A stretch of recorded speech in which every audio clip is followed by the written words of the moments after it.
예수님께서는 제자들에게 너희가 세상에 살되 세상에 속하지 않는 삶을 선택하고 살아가게 되면 세상이 너희를 미워하게 될 것이다 라고 말씀하셨습니다. 그리고 오늘 본문에 보면 출교라는 단어가 나오는데요, 그리스도인들이 그리스도를 따르고 그리스도의 방식으로 살아가게 되면 유대 사회에서 가장 큰 형벌이라고 말할 수 있는 출교가 너희에게 있으리라 말씀하십니다. 이 말은 유대인들의 생활의 중심은 언제나 회당인데요, 그리스도를 따르는 무리들은 비록 입술로 하나님을 사랑하고 하나님을 찬양한다고 말하지만 그리스도도 자신의 구주로 영접하는 사람들에 대해서는 너희가 회당에 아예 접근하지 못하게 만들 거야 라는 말이고, 이 말은 사회적으로, 법적으로, 그리고 정치적으로 모든 사회 구성원들로부터 소외를 당할 거라는 말이에요.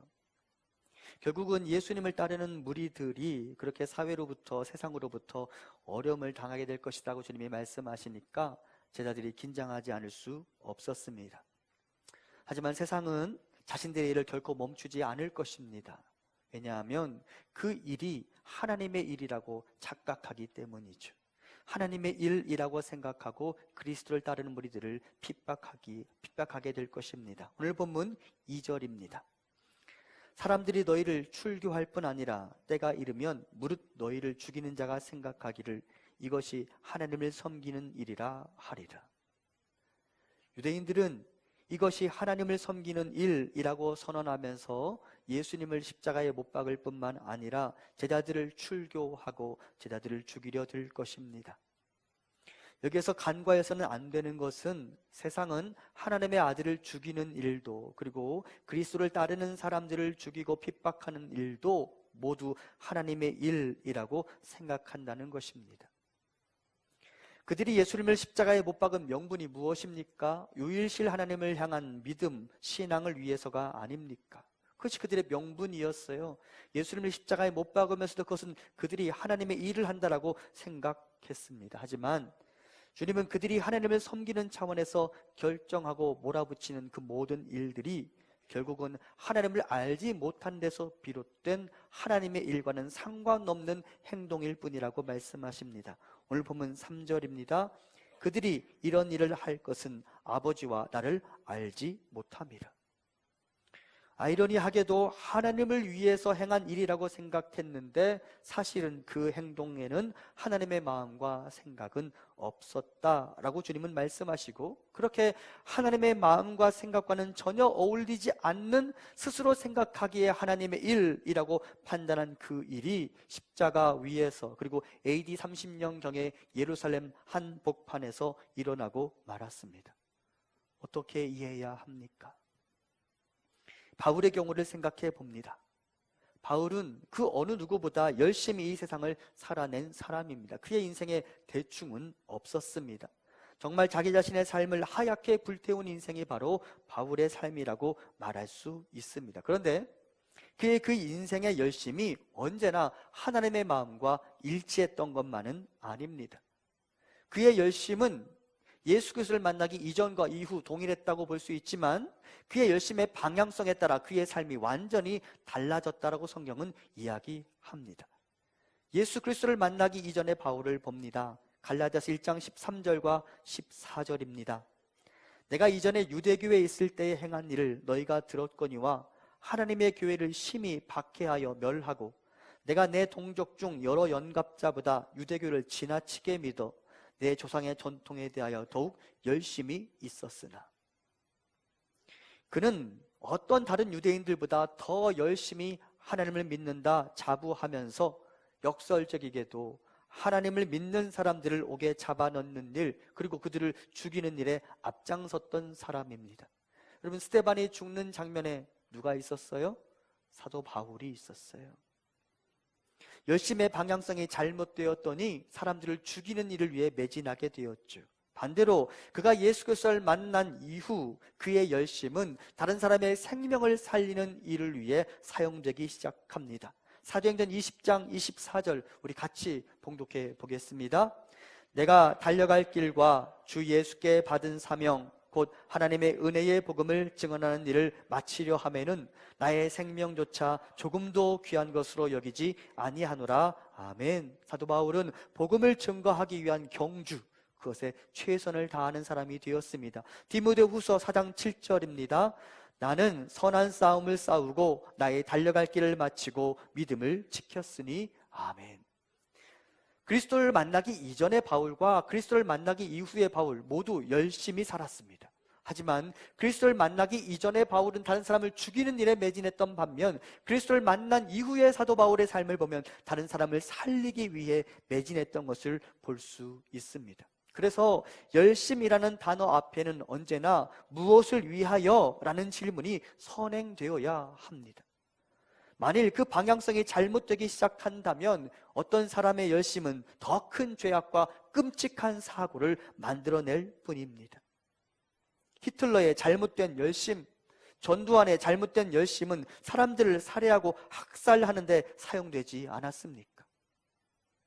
자칫 교회에서도 어떤 사람의 열심이 공동체를 와해시키고 사람들에게 잔뜩 상처만 남기는 일들이 일어나기도 하지 않습니까? 왜 그럴까요? 무엇이 문제일까요? 그 사람 안에 하나님이 없기 때문입니다. 그 사람 안에 하나님을 아는 마음이 없기 때문입니다. 하나님은 없는 하나님의 일 가능하지도 않을 뿐만 아니라 하나님은 없는 어떤 종교적 행위 안에 무슨 생명이 나타나겠습니까? 그저 종교적 열심만 남을 뿐입니다. 그리고 그것이 예수님 당시 바리새인들의 열심이었으며 그것이 자칫 지금 이 시대 교회에 머물지만 그리스도는 그 마음에 없는 종교인들의 열심이 될 수 있습니다. 그러다 보면 잎사귀만 무성할 뿐 열매는 하나도 맺히지 못하고 말 것입니다. 종교적 행사와 왁자지껄한 그 무엇은 있지만 열매는 없는 공동체가 될 뿐입니다. 물론 열심이라는 단어가 나와 상관이 없어서 다행이다 라고 생각하는 분은 여기 계시지 않으리라 생각됩니다. 그런 분은 없으시죠? 열심은 내셔야 합니다. 하지만 그 열심의 방향성을 진지하게 생각해 보아야 합니다. 그리고 나의 모든 종교적 행위 안에 과연 하나님을 향한 마음도 동행하고 있는지 곰곰이 묵상해 보아야 합니다. 나의 모든 예배와 기도와 성도 공동체의 모임에 참여하는 그 열심 안에 예수 그리스도를 향한 사랑과 그분의 마음도 동행하고 있는지 점검해야 합니다. 믿음이 무엇이라고 말씀드렸습니까? 믿음은 그리스도 안으로 들어가는 것, believe into 라고 말씀드렸습니다. 나의 종교적 열심보다 더 중요한 것이 무엇인지 기억하십시오. 내가 열심히 달려가는 경주에서의 방향성과 시작점과 그 마지막 골인 지점에 예수 그리스도께서 계신지 점검하십시오. 하나님의 마음을 부지런히 묵상하십시오. 지금 나의 판단과 나의 섬김과 나의 이 종교적 행동 안에 이것에 대해서 하나님은 무엇이라고 말씀하실까? 나의 결정에 대해 하나님은 무엇이라고 말씀하실까? 그 고민이 우리 안에 있기를 간절히 소망합니다. 우리 안에 하나님이 있어야 진정한 그리스도의 열매가 교회 공동체 안에 우리 성도님들 안에 맺히게 될 것이기 때문입니다. 무늬만 종교인이 아니라 무늬만 신앙인이 아니라 하나님은 없는 하나님의 일을 하는 열심을 내는 자들이 아니라 진정으로 주 예수 그리스도와 동행하며 하나님의 마음을 내 안에 채우고 하나님의 생각을 내 마음에 채우고 하나님과 함께 신앙생활하는 우리 모두가 될 수 있기를 간절히 소망합니다. 그래야 열매가 맺히는 거예요. 한편 예수님은 제자들이 유대인들의 핍박의 시를 잘 견뎌낼 수 있도록 하나님께서 보혜사를 너희에게 보내주실 거다라고 말씀하셨습니다. 그리고 보혜사가 성도 공동체를 어떻게 도우시는지 요한복음 16장에 비교적 자세하게 기록하십니다. 보혜사란 우리가 믿는 성부, 성자, 성령 하나님 중 성령님을 가리키는 요한복음만의 매우 독특한 단어이며 언어상으로 이 단어는 돕는 자, 대변자, 위로자라는 의미를 갖습니다. 그러면 제자들이 당면하게 될 그 환난의 시절에 보혜사께서는 제자들을 어떻게 도우시는 것일까요? 먼저 오늘 본문 이전에 있었던 요한복음 14장 26절을 같이 한번 봉독해 보겠습니다. 보혜사 곧 아버지께서 내 이름으로 보내실 성령, 그가 너희에게 모든 것을 가르치고 내가 너희에게 말한 모든 것을 생각나게 하리라. 아멘. 오늘 본문 4절을 같이 봉독합니다. 오직 너희에게 이 말을 한 것은 너희로 그때를 당하면 내가 너희에게 말한 이것을 기억나게 하려 함이요, 처음부터 이 일을 말하지 아니한 것은 내가 너희와 함께 있었음이라. 아멘. 보혜사이신 성령님은 제자들이 핍박과 환난의 시절을 보낼 때 그들에게 주셨던 주님의 말씀을 생각나게 하시는 분이십니다. 이것이 제자들의 핍박의 현장과 무슨 상관이 있을까요? 제자들은 유대인들로부터 오는 고통의 시절을 지낼 때 오늘의 말씀을 떠올리게 될 것입니다. 아, 주님이 그때 고난에 대해서 말씀하셨는데 이거 갑자기 우연히 온 게 아니구나. 그리고 주님이 말씀하신 예고하신 고난의 시절에 대해서 생각하게 되면 자연스럽게 또 다른 다음의 말씀들을 생각하게 될 것입니다. 요한복음 16장 22절 같이 봉독합니다. 지금은 너희가 근심하나 내가 다시 너희를 보리니 너희 마음이 기쁠 것이요 너희 기쁨을 빼앗을 자가 없으리라. 아멘. 33절 같이 봉독합니다. 이것을 너희에게 이르는 것은 너희로 내 안에서 평안을 누리게 하려 함이라. 세상에서는 너희가 환난을 당하나 담대하라. 내가 세상을 이기었노라. 아멘.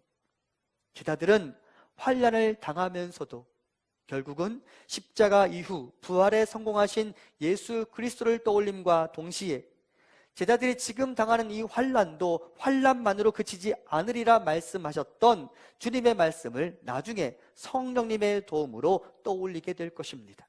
그리고 고난뿐 아니라 영광과 승리와 부활도 함께 약속하신 그리스도의 말씀을 그 환난의 시절에 의지하여 다시 일어나게 될 것입니다. 아, 이게 마지막이 아니라고 말씀하셨어.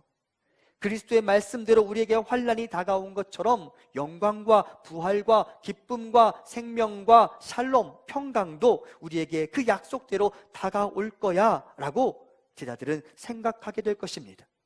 누가 그런 깨달음을 주신다고요? 보혜사 성령님께서. 그리고 이것이 믿음의 삶을 살아가다 위기를 만날 때마다 우리가 다시 꺼내보고 기억해야 할 하나님의 말씀입니다. 여기 사도 바울을 통해 우리에게 주시는 하나님의 말씀 같이 봉독해 보겠습니다. 고린도후서 4장 17절과 18절입니다. 우리가 잠시 받는 환난에 경한 것이 지극히 크고 영원한 영광에 중한 것을 우리에게 이루게 함이니 우리가 주목하는 것은 보이는 것이 아니요 보이지 않는 것이니 보이는 것은 잠깐이요 보이지 않는 것은 영원함이라. 아멘. 우리가 받는 환난, 잠시 받는 경한 것입니다. 반면에 이것이 지나고 나면 우리에게는 크고 영원한 영광에 중한 것이 이루어질 것입니다. 우리는 보이는 것, 잠시 왔다가 사라지는 그 보이는 것을 주목하는 자들이 아니라 보이지 않지만 영원한 것을 주목하는 사람들이 되어야 합니다. 제자들은 환난의 시절에 성령님께서 깨닫게 해주시는 그 말씀을 붙잡고 아, 지금의 이 고난은 지나가는 거야. 우리 주님은 이 고난뿐 아니라 우리에게 회복도 말씀하셨잖아. 우리는 그날을 꿈꾸며 오늘을 견디어내자라고 서로 권면하며 그 말씀의 깨달음으로 힘을 낼 수 있었을 것입니다. 그래서 위기 상황 속에서 성도는 성령을 의지하고 초청해야 합니다. 그분이 우리에게 주는 그 깨달음이 내가 지금의 시련을 견디게 만드는 원동력이 될 것입니다. 그분이 우리에게 주시는 그 깨달음이 나의 마지막 페이지가 이렇게 끝나지 않으리라는 믿음을 갖게 만들어줄 것입니다. 제자들은 수많은 유대와 로마로부터는 시련을 만날 때마다 성령님이 깨닫게 해주시는 그 그리스도의 말씀을 붙잡고 힘을 얻고 내일을 소망할 수 있었습니다. 여러분, 사람들이 지금 가난하기 때문에 스스로의 삶을 포기하는 사람은 없어요. 왜 포기하는지 아세요? 내일이 없기 때문이에요. 사람들이 지금 당장 아프기 때문에 스스로의 삶을 포기하는 사람은 없어요. 내일이 없기 때문이에요. 소망에 있는 사람은 좌절하지 않습니다. 소망에 있는 사람은 스스로의 삶을 포기하지 않습니다. 제자들은 지금의 어려움이 결코 가벼운 것은 아니었지만, 견디기 힘든 것은 맞았지만, 그럼에도 불구하고 내일을 향한 주님의 약속, 성령님이 그것을 깨닫게 해주셨기 때문에 그 약속의 말씀으로 힘을 얻을 수 있었습니다. 그리고 사랑하는 우리 성도님들 또한 지금이 힘들고 어렵다 할지라도 우리 주님은 지금의 이 고난에 대해서 말씀하셨을 뿐만 아니라 나중에 나에게 있을 부활과 영생과 소망과 기쁨과 평강에 대해서도 말씀하셨으니 주님이 나에게 그것을 선물로 주시리라는 소망을 가지고 오늘의 어려움을 견뎌낼 수 있기를 간절히 소망합니다. 그리고 여러분 힘들 때마다 성령님께서 나에게 그 말씀을 깨닫게 해주시도록 기도하면 좋겠어요. 성령님께서 나를 향하여 약속하신 그 약속들이 내 머릿속에서 기억나게 해주시도록 기도하셨으면 좋겠어요. 그것이 오늘의 신을 견디게 만드는 힘이 될 것입니다. 그런데 한 가지 문제가 있습니다.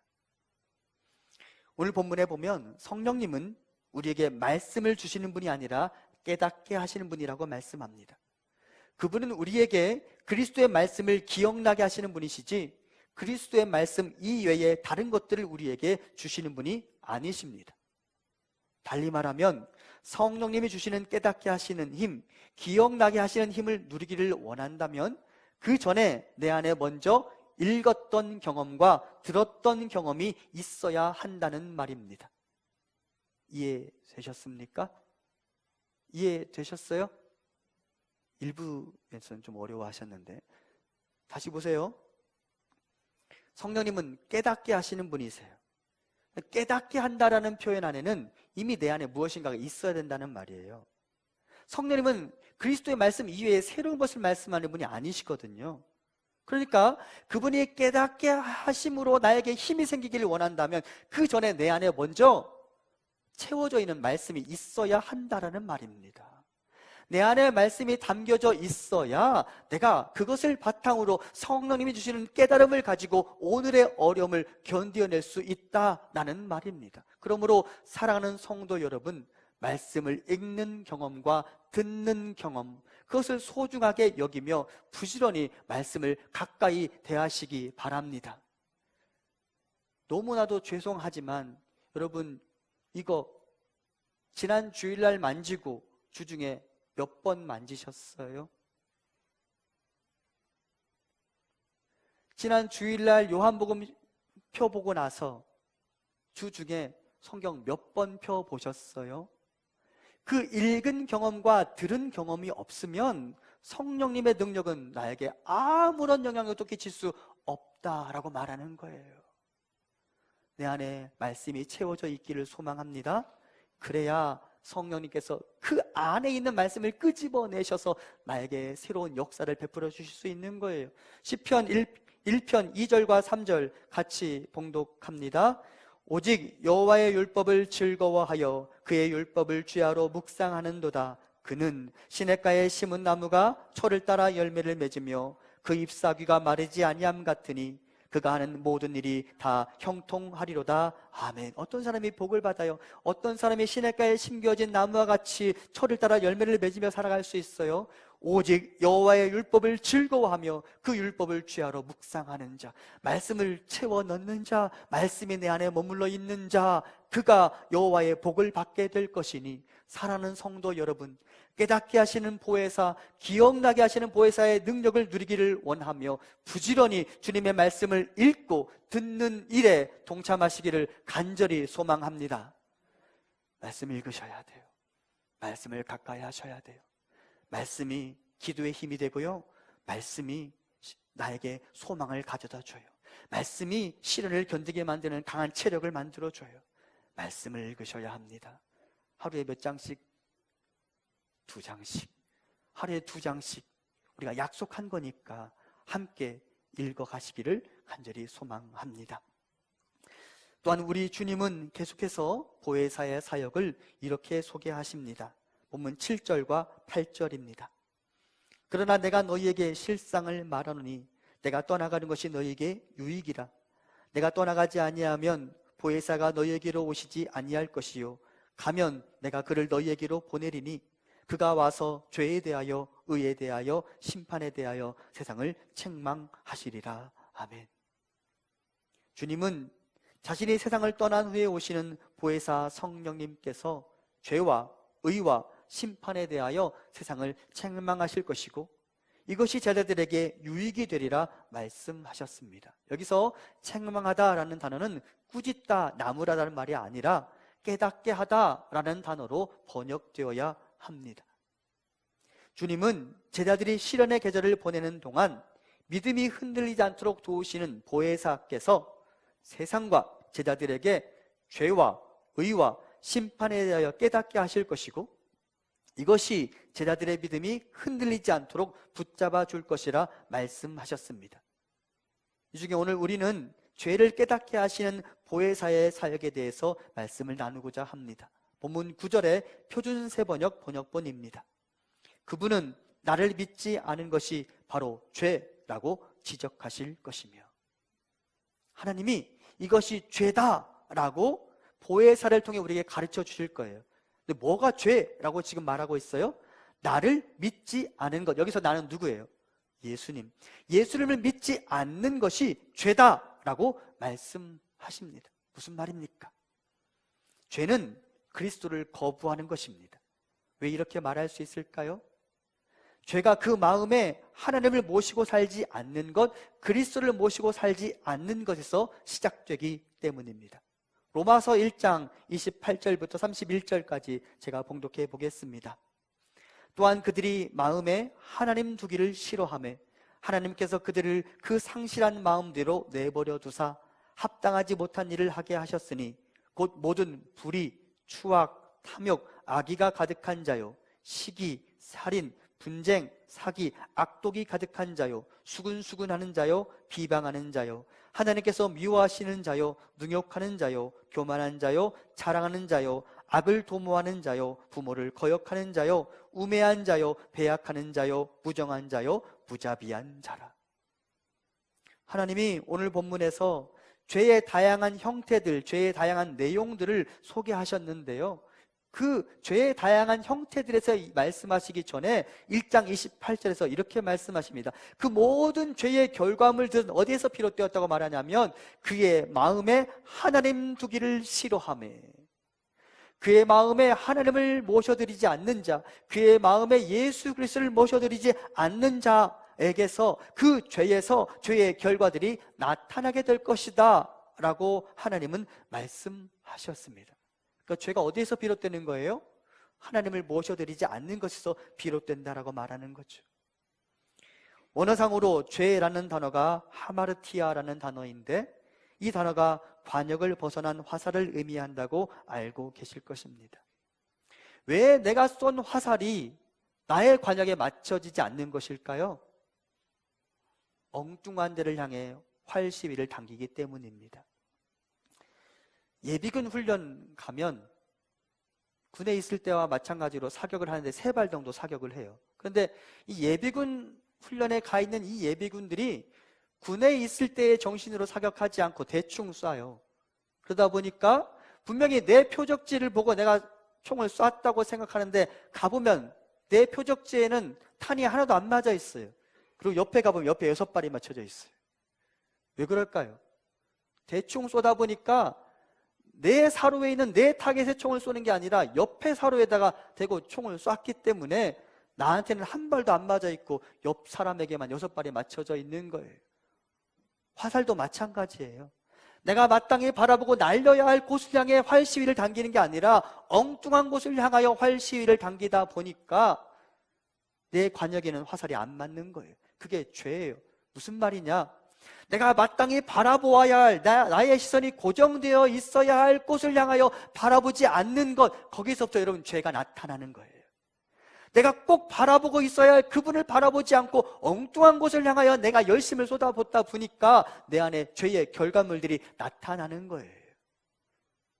달리 말하면 여러분, 왜 죄가 나타나느냐? 내 마음에 하나님을 모셔두길 싫어하기 때문에 죄가 나타나는 거예요. 내 마음에 선한 것들을 채워넣지 않기 때문에 죄가 나타나는 거예요. 내 안에 그리스도의 양심을 채워넣지 않기 때문에 내 안에 죄가 나타나는 거예요.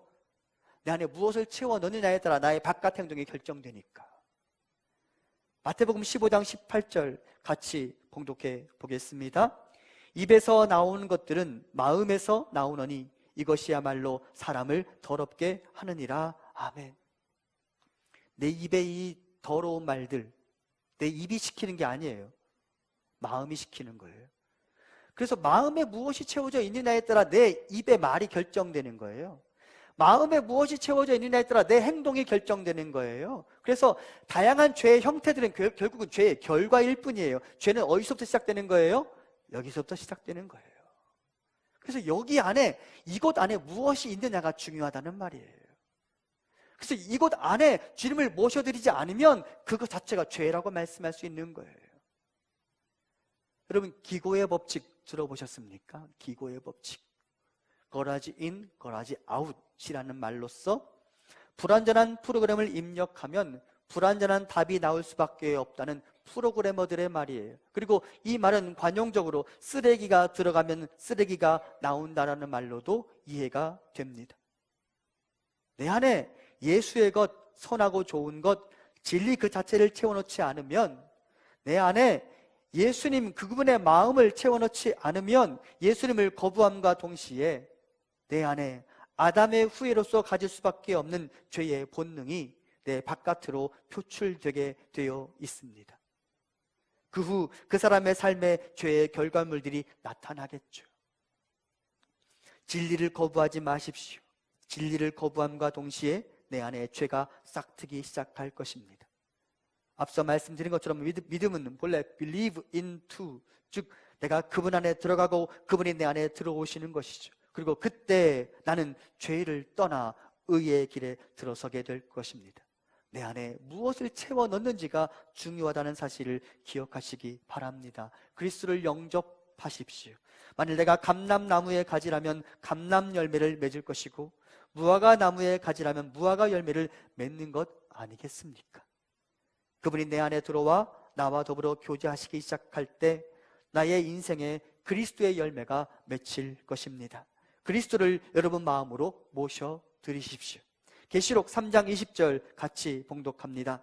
볼지어다 내가 문 밖에 서서 두드리노니 누구든지 내 음성을 듣고 문을 열면 내가 그에게로 들어가 그와 더불어 먹고 그는 나와 더불어 먹으리라. 아멘. 그분을 그렇게 내 마음에 모셔드릴 때 내 안에서 잔치가 일어나는 거예요. 그때 내 삶 안에 잔치가 나타나는 거예요. 주님을 내 마음에 모셔드릴 때 내 삶에서 쓰레기가 아니라 선한 것들이 밖으로 나가게 될 것입니다. 그분과 연애를 시작하십시오. 요즘 청년들은 오늘부터 1일이라는 말로 연애를 시작한다고 합니다. 썸이라고 말하는 교제를 시작할지 말지를 놓고 고민하는 시간을 지나서 본격적으로 주님과 연인 사임을 확인하기 위해 여러분도 오늘부터 1일을 선포하시기 바랍니다. 여러분은 주님과 오늘부터 1일을 시작하셨습니까? 아니면 아직도 썸을 타면서 관찰하고 계산하고 계시지는 않습니까?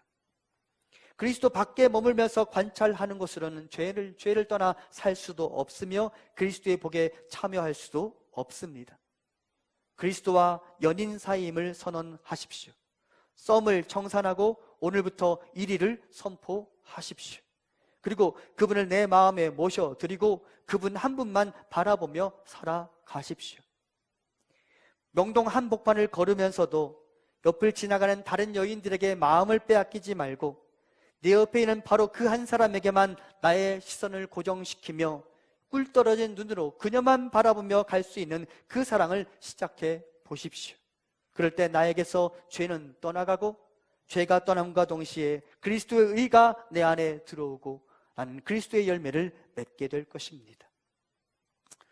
여담인데 설교를 준비하면서 연인들이 데이트하는 장소 하니까 제 머릿속에 명동밖에 안 떠오르더라고요. 그래서 내가 오래된 사람이구나라는 생각이 들었어요.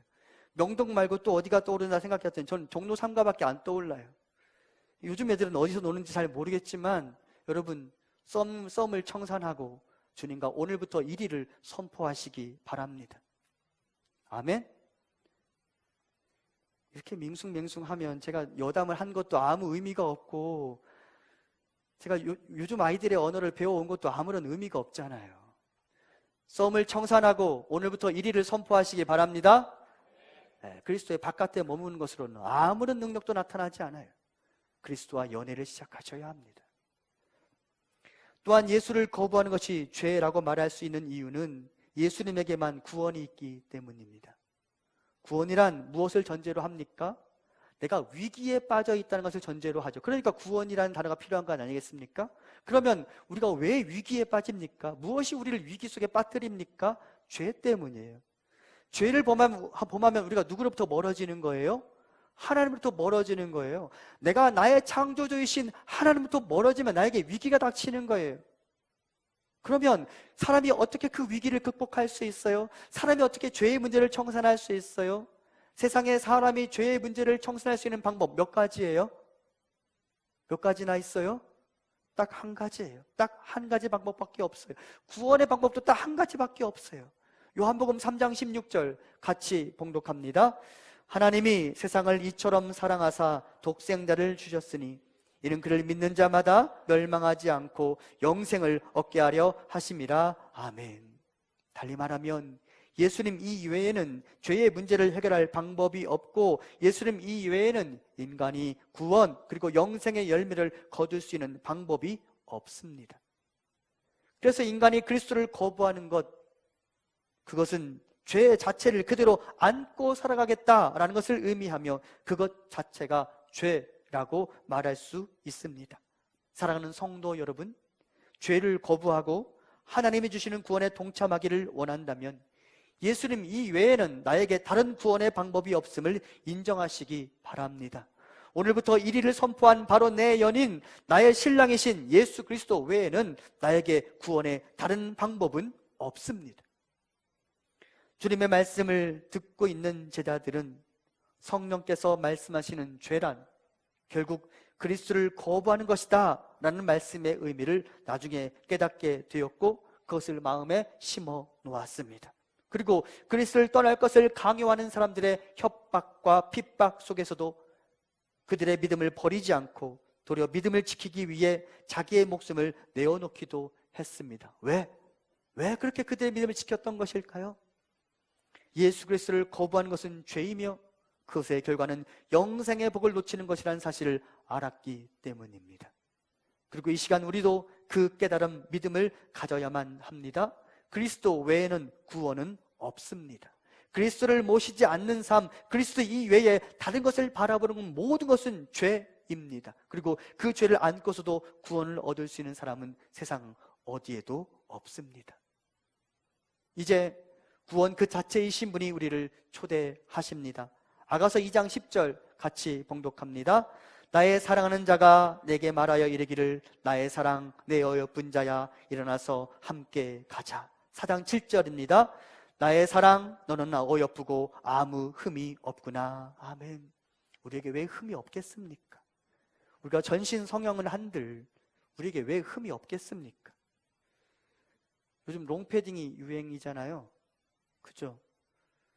저는 롱패딩을 입어보고 싶은 소원이 있지만 차마 못 입어요. 길거리를 가면서 하나님께 그렇게 말한 적도 있어요. 한 5cm만 좀 크게 해주시지. 하지만 여러분, 제가 5cm 키가 큰다고 한들 제가 아무 흠이 없다고 말할 수 있겠습니까? 그럴 수 없어요. 그런데 하나님의 눈에 콩깍지가 씌어져 있는 거예요. 우리를 향하여 내가 아무 흠이 없다 라고 말씀하시며 일어나 나와 함께 명동으로 가자라고 말씀하시는 거예요.